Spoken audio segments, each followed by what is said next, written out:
Hi Year 11, so today we're going to look at the second half of Act 3, Scene 1 that you would have looked at in your last lesson. So this is going to be the final section of Romeo and Juliet that we're going to be reading and analysing in preparation for your Tybalt essay that you'll do next week. So the first word we're going to revise is forsake.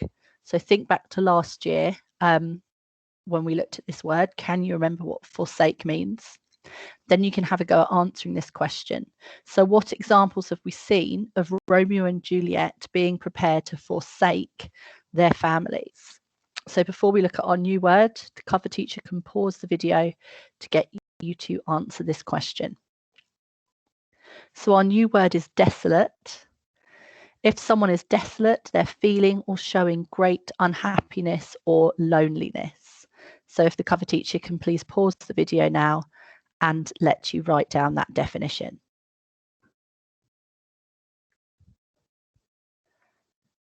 So we see lots of characters feeling desolate in this scene, and we're going to be rereading the second half of this scene when both Mercutio and Tybalt die. So think back to when we read this scene last year. Why does Romeo feel particularly desolate when Mercutio dies? So what about the circumstances surrounding his death makes Romeo feel desolate? And then if you want to aim higher, the final question is, do you think being with Juliet has made Romeo a less desolate character, or is he now worse than he was before?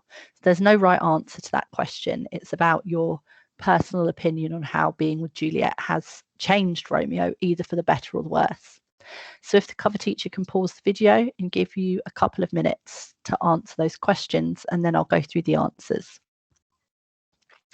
So to forsake something means to sort of give it up or abandon it. And we see in the balcony scene in Act 2, Scene 2, Romeo and Juliet are prepared to give up their names, give up their families, if it means being together. And their loyalty very quickly switches to one another, even though they've been brought up to be enemies.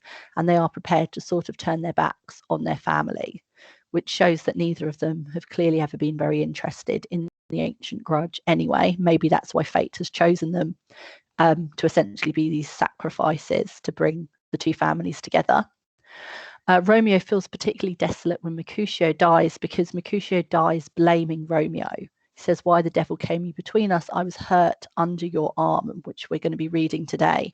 So the fact that Mercutio and Tybalt, remember, were fighting because Romeo refuses to fight, and Romeo gets in between them to try and break up the fight, and he is stabbed. The stage directions importantly say that Tybalt stabs Mercutio under Romeo's arm. So Tybalt can't actually see sort of what he's doing, but we're going to explore that in a little bit more detail today. So again, there's no right or wrong answer, really. You could argue that Juliet's made Romeo a less desolate character because he's obviously, before Act 3, Scene 1, very happy. His love is no longer unrequited. He's found someone that is as ridiculously as romantic as him. He's a character that very much is in love with the idea of being in love, and he's found someone to reciprocate that. However, you could argue that because of his love for Juliet, he refuses to sort of fight Tybalt, which then leads to Mercutio's death. You could argue that actually the fact that they're lying to, or he lies to everybody in this scene without sort of being truthful about the fact that he's now Tybalt's kinsman, as angry as Tybalt would be to find out that Romeo had secretly married Juliet, that he may feel that he couldn't kill Romeo under those circumstances. So you could argue that because Romeo and Juliet lie about this marriage, that lie in fact causes these two deaths as well. So our knowledge goal today is to analyse how Tybalt was presented in the second half of Act 3, Scene 1. So if the cover teacher can please pause the video for a second to let you write that down. So by the end of the lesson, you will have revised how Tybalt is presented in the rest of Act 3, Scene 1. And you will have revised why Shakespeare chooses to present Tybalt in this way. So the format of the lesson is going to be just like the other 3 or 4 that I filmed. We're going to analyse the scene. We're going to make some notes. We're going to think about the quotations you're going to choose to use in your essay. And then we're going to consider Shakespeare's intentions. So just a little recap then about what we read yesterday, or if anybody missed the lesson. At the start of the scene, Act 3, Scene 1, the big fight scene, Benvolio warns Mercutio that they should go home because it is a hot day, tempers are high, and if they meet the Capulets, they will not escape without a fight. Mercutio dismisses these warnings and proceeds to antagonise Benvolio. Tybalt then arrives looking for Romeo, as it is the date and time for the formal duel he challenged Romeo to in the letter. Remember, we hear about this letter in Act 2, Scene 4. Tybalt's followed all of the traditional sort of rules and conventions of challenging someone to a formal duel. Tybalt starts off by being quite polite. He refers to them as gentlemen, but Mercutio continues to antagonise him, to wind him up. We see tensions rise between the two characters. And unfortunately, Romeo then enters. And we spoke at the end of last lesson about Shakespeare's intentions in the first half of this scene is to really present both Tybalt and Mercutio as being on the cusp of fighting one another. So Tybalt is even more wound up essentially when Romeo arrives, and Mercutio, of course, sees Romeo's arrival as this expectation that Romeo is going to fight Tybalt, sort of on behalf of them all, really. So enter Romeo. Tybalt says to Mercutio, well, peace be with you, sir. Here comes my man. So he's suddenly dropping his issue with Mercutio. Here's the man that I want to fight. Mercutio turns around and says, but I'll be hanged, sir, if you wear your livery. Marry, go before to field. He'll be your follower.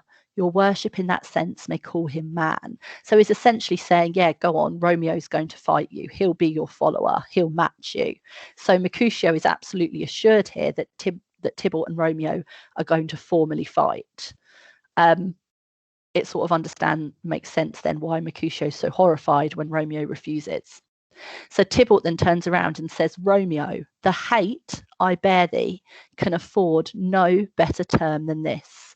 Thou art a villain. So we've got some important bits here. The fact that we've got this theme of hate, and we're going to talk in the next couple of lessons about how Tybalt represents some of the key themes of this play. So this is a really good quotation to use. He comes right out, says that he hates Romeo, and again calls him a villain. Thou art a villain. So he's insulting him very publicly. Romeo says in return, Tybalt, the reason that I have to love thee doth much excuse the appertaining rage to such a greeting. Villain am I none, therefore farewell. I see thou knowest me not. So Romeo refuses to engage in these insults. He says, actually, I have so many reasons to love you that I'm going to ignore your insults, the rage you're showing to me. I'm not a villain, and I'm going to leave, farewell, because you don't know me. If you think I'm a villain, if you hate me, you clearly don't know me very well. I've got loads of reasons to love you, so actually I'm walking away. Now, you can imagine what a shock this would be to everybody on the stage here. You know, Tybalt and Romeo are supposed to be enemies. They are supposed to fight. Mercutio is supposed to respond to this duel and do what's expected of him, and he's not. And that may not seem like a massive deal to us, but to everybody watching, including Tybalt and Mercutio and Benvolio, they would be massively surprised at Romeo's actions and words here, you know, turning around and saying you love your enemy, being prepared to walk away from a formal duel. So Tybalt says, boy, this shall not excuse the injuries that thou hast done me, therefore turn and draw. So he's continuing with the insults, calling Romeo a boy. When he talks about the injuries, he's talking about Romeo's dishonour of his family by sneaking into the party. That's why he's wanting to fight him. So when he says, therefore, turn and draw, he's saying, you know, draw your sword, fight me. But Romeo refuses. I do protest, I never injured thee, but love thee better than thou canst devise, till thou shalt know the reason of my love. And so, good Capulet, which name I tender as dearly as my own, be satisfied. Now, this is really important here because Romeo's saying, I never injured thee, I never did anything to you, but actually I love you better than you know. But until you can know why I love you so much, just be satisfied with the fact that I'm not going to fight you. He's saying, you know, I love your name, good Capulet, as much as I love my own name, my own family. Now, we know the dramatic irony here is that he's married Tybalt's cousin. He is now a kinsman, a relative of Tybalt's. And he doesn't want to fight him because you don't fight your family. And also, he obviously doesn't want to upset his new wife by, you know, fighting her cousin. So he is prepared to publicly dishonor himself and appear to be cowardly because of his love of Juliet. And actually, for once in the entire play, Romeo is behaving like a sensible human being here, a bit like Benvolio. He's not engaging in Tybalt's insults. He's doing the sensible decision. He knows that they shouldn't really fight, even though it's a formal duel. So they'll be unlikely to have prosecution by the prince, because it's not a random fight. It is, you know, a formal duel, and Tybalt's followed all the rules. So it's unlikely that the prince would take issue with it. Romeo still doesn't want to engage in this ancient grudge at all. So when he says be satisfied, that's open to interpretation somewhat. When you're directing a Shakespeare play, there's very little stage directions. If you look at a modern play like an Inspector Calls, there's loads and loads of stage directions which tell us very precisely how Priestley wants it to be staged. You don't get that in Shakespeare. He only includes stage directions when they're sort of really, really crucially important. Now, if you've seen the Baz Luhrmann version, which, as you know, I love dearly, we see this line being interpreted as basically Romeo going, look, if you want to fight me, if you want to kill me, go for it, but I'm not going to fight you. I'm not going to raise my hand in return. So that's one way of interpreting this. Another way of interpreting it is essentially be satisfied with the fact that there's not going to be a fight. Just accept it, accept that I'm walking away. So it's, again, sort of left to us, really. Now, Mercutio is not very impressed by Romeo's actions. And remember, he's got no idea what is going on. He doesn't know that Romeo has married Juliet. The only two characters that know this is the nurse and Friar Lawrence. So Mercutio says, "Oh, calm, dishonorable, vile submission." So he's talking about Romeo here. You're behaving dishonorably. This is a disgusting, vile submission to your enemy. You know, you're allowing him to be the sort of dominant, honourable one. When he says Alas Toccata carries it away, he's referring to fencing, and he then draws his sword.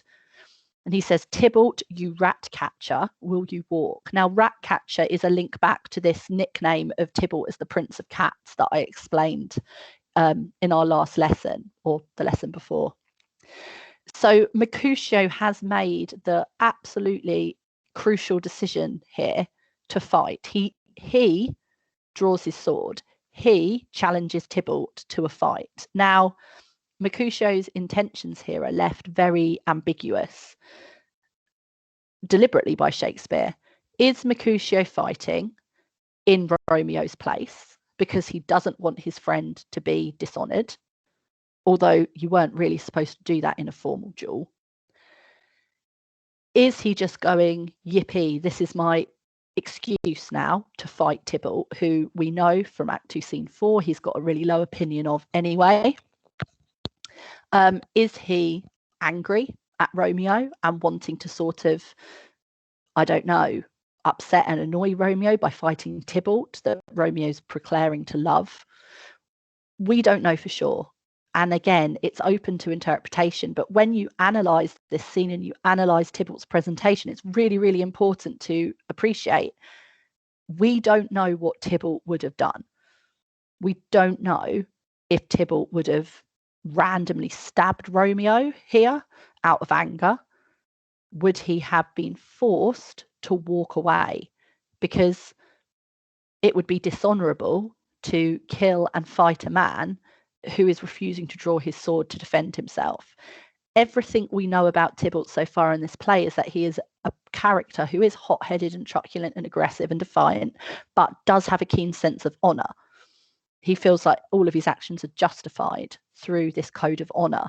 There's not a lot very honourable about publicly killing a man that's refusing to fight you. So you could argue, had Mercutio not drawn his sword, had he not fought Tybalt, Tybalt would have been forced by Romeo's good sense to walk away from the situation and no one would have died? Or do we think Tybalt would have fought Romeo anyway? Do we think Tybalt would have fought Mercutio anyway? Because Tybalt is so hot-headed that he wouldn't have walked away from this situation without a fight. And we'll never know. But it's really important in your analysis to appreciate the role Mercutio plays in this scene.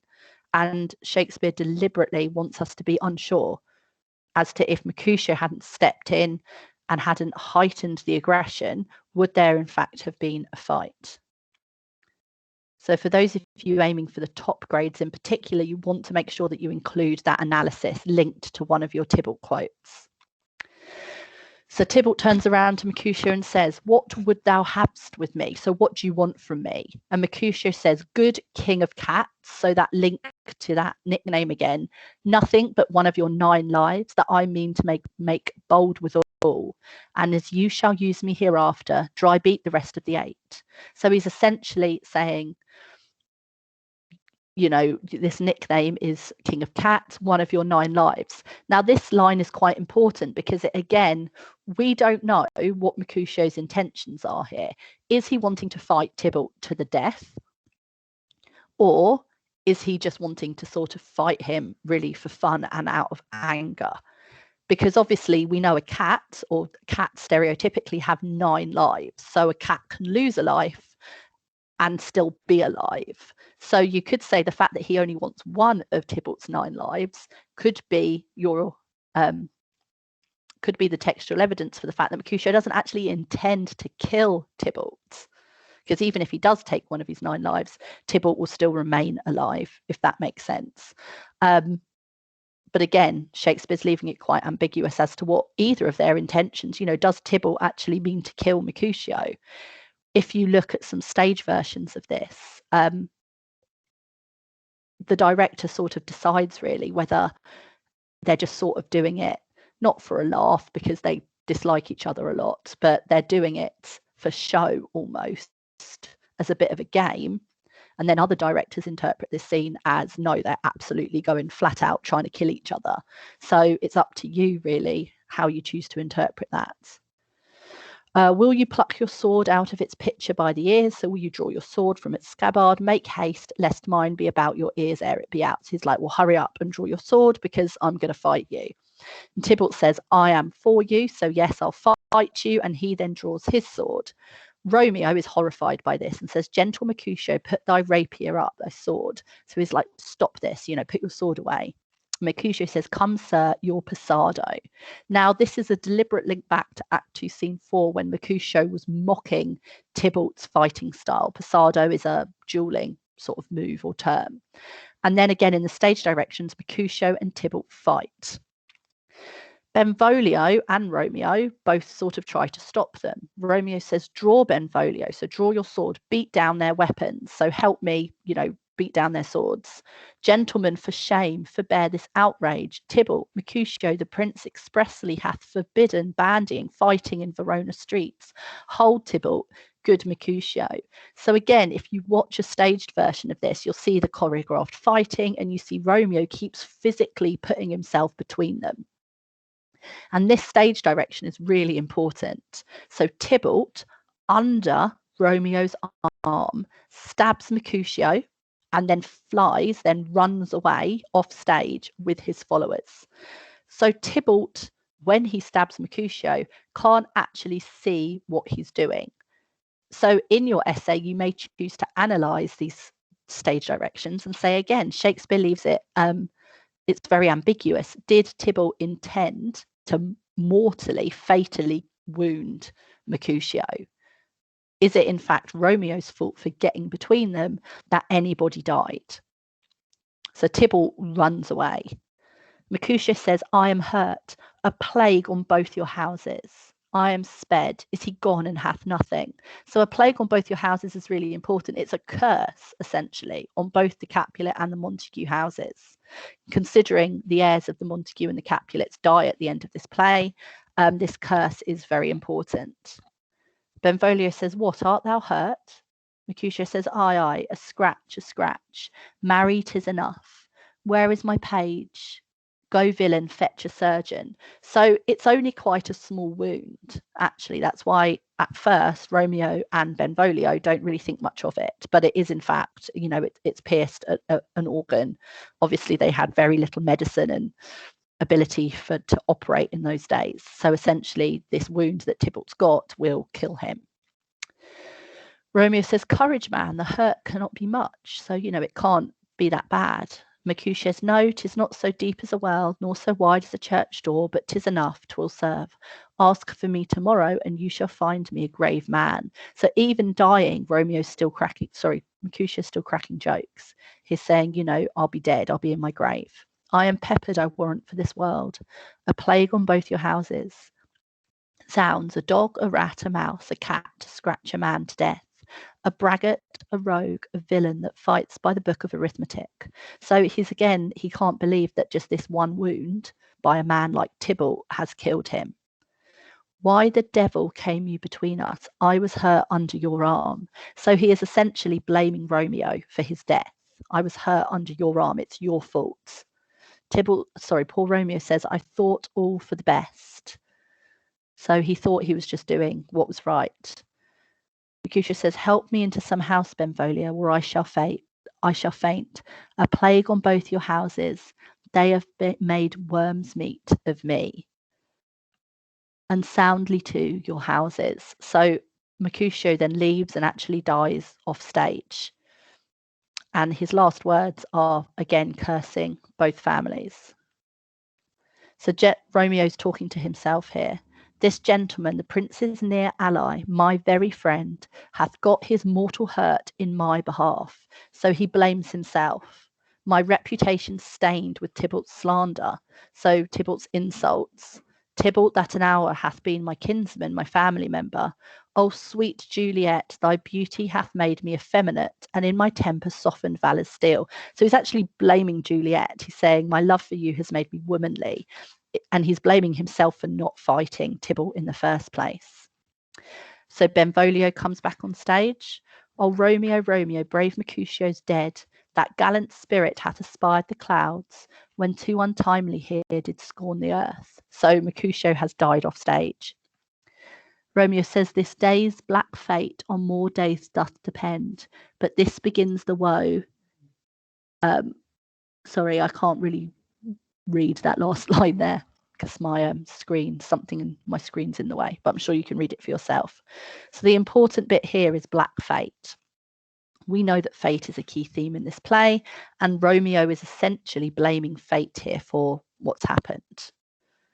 And Benvolio says, here comes the furious Tybalt back again.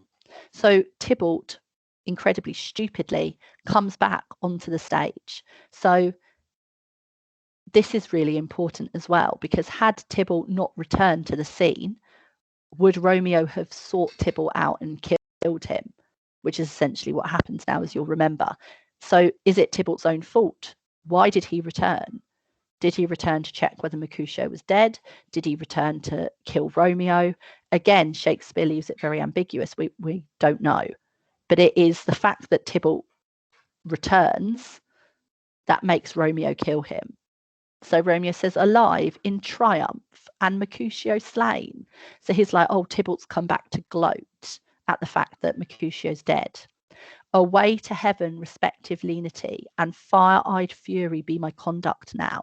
So he's saying to heaven, take away all of my good feelings and fill me up with fury and anger and rage. So, he's feeling very desolate at this point. So Tybalt then enters. Romeo says, now, Tybalt, take that villain back again that late thou gavest me. For Mercutio's soul is but a little way above our heads, staying for thine to keep him company. Either thou or I or both must go with him. So he's essentially saying to Tybalt, take back your insults. Fight me. Either you or me or both of us will join him. So what Shakespeare is making very explicit here is that Romeo intends to fight Tybalt to the death. He's saying either me or you or both of us are going to die. So whereas we don't know whether Mercutio and Tybalt meant to fight to the death, Romeo very much means to kill Tybalt or die trying. The last lines Tybalt says, "Thou wretched boy that did consort him here shall with him hence." So again, his last lines are insulting Romeo and saying, you are the one that is going to die. You are the one that will join Mercutio. Romeo says, "This shall determine that." They then fight. Again, watching it live, you'd see a choreographed fight, but Tybalt is the one that dies. Romeo kills Tybalt. And of course, that is where your essay will end. Benvolio then says, "Romeo, away, be gone. The citizens are up and Tybalt slain. Stand not amazed. The prince will doom thee death if thou art taken. Hence be gone away." Now, Romeo declined the formal duel. This was revenge. This is not something that they can explain away. And Benvolio is saying, if you get caught, the prince will kill you. You'll get executed. And Romeo says very significantly, "Oh, I am fortune's fool. I am fate's puppet. I am fate's idiot." And he realizes that he's made a massive mistake. Benvolio then says, "Why dost thou stay?" And Romeo then exits. So, as always, I'd like you to pick at least 3 short quotations from the second half of Act 3, Scene 1, and explode these in your books. Remember to make notes on how the language develops your impression of Tybalt's character. So if the cover teacher wants to pause the video now, give yourselves at least 5, if not 10 minutes to look at your notes, think about the quotations that you're going to use, and analyse how those words give you your impression of Tybalt. So finally, we're going to think about, why does Shakespeare choose to present Tybalt in this way in Act 3, Scene 1? And I'd like you to just take a moment to discuss this with your partner. So there's several questions on the board here. If Mercutio hadn't stepped in to fight Tybalt after Romeo refused, would there have been a fight at all? Does Tybalt seem like the sort of character to fight an unarmed man? Do you think Tybalt meant to kill Mercutio? Why did Tybalt flee the scene when he killed Mercutio, and why did he return? And would Romeo have sought Tybalt out to kill him if he hadn't returned to the scene? So for about 3 to 5 minutes, if the cover teacher can pause the video and just discuss these questions with a partner. Finally then, based on your discussion with your partner, based on sort of my explanation of the scene, I would like you to look at the quotations that you've exploded and add in those ideas about Shakespeare's intention. If you have time left over, because it's hard to know just how long these filmed lessons are going to take you, I'd like you to please pick one of the quotations that you've analysed for your exploded quotations, and again, write a mini PEE analysing how Shakespeare presents Tybalt in this scene and why he chooses to present Tybalt in this way. Think about the fact that, you know, Tybalt really symbolises the themes of hatred, revenge, death. Think about this whole purpose of Tybalt's character as this antagonist, someone who perpetuates this ancient grudge, and how his death leads to Romeo's exile, his banishment, which leads to Juliet faking her own death, which then leads to this sort of double suicide at the end. So you can pause the video now and do that mini PE if you've got some time left over, and I'll see you in our next lesson.